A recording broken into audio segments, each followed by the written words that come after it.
Well, it seems like every day, as we just were talking about, we're hearing more and more about AI and how it's changing our lives. And that can feel overwhelming, especially for parents trying to navigate a world that they might not be familiar with, but their kids are. That's why we want to bring in family physician and resilient expert, Dr. Deborah Gilboa. Dr. Gilboa, thank you so much for being with us on an important topic. We love this because we're trying to help people understand. That's why we're talking about it so much. So when we talk about AI, a lot of times it's kind of this scary stuff, like robots taking over or cybersecurity concerns or cheating in the classroom, those other types of things. So first, just help parents kind of understand who might not even really be aware how it is that younger kids might even be interfacing with AI and how real the concerns are. So our brains consider all change to be stressful.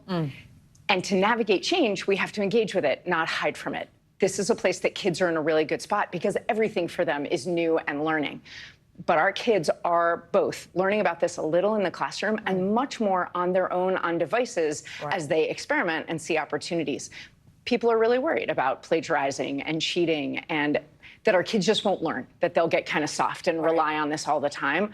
But actually, it's just another tool, just like the internet was feared and television was feared and rock and roll was feared. Everything is a new tool and it's not a monster. So asking a good question of your kid's school about, hey, are they using AI and are they allowed to use AI might let you know where your kid's school is at, just to start with. That's a good starting point. I like AI, the new rock and roll. Yeah. So, now we're branding it. Obviously, you argue it can be a positive force. Explain how it can be a positive force and that it doesn't cheat kids out of learning by doing their work for them and then they don't get anything out of it. I think it's important to recognize it can be a negative force and it can cheat kids out of learning. But there's a practical reason that it's good that kids are picking it up, and that is in almost any career they go into, they will encounter it. So they need practice while they have teachers, while they have engaged parents to see how to use it and how not to use it. The other good is it's opening up more information, just like a lot of those jumps television did, the internet did.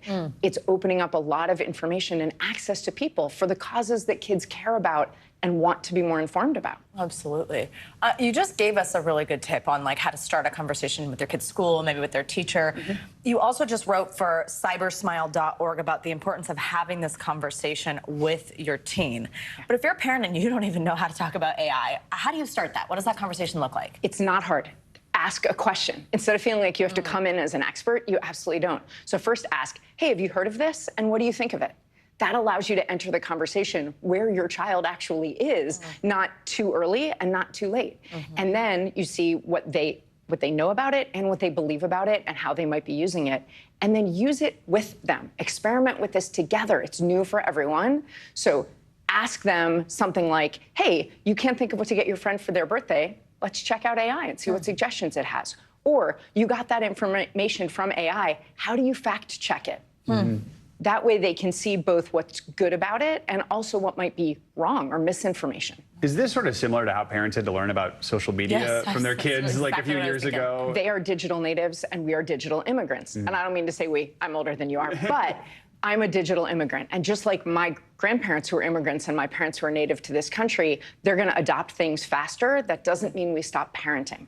We can be resilient in the face of this change if we come at it with curiosity and skepticism. Absolutely. Wow. We should do everything with curiosity and skepticism. And we should do a lot of our That's how journalists work. That is my hope. That was really fantastic. I think it's been really hard to hear anything concrete in terms of takeaway, and that was a lot of really good stuff, especially for parents. Dr. Deborah Gilboa, thank you so much. I appreciate you coming by. Good combo.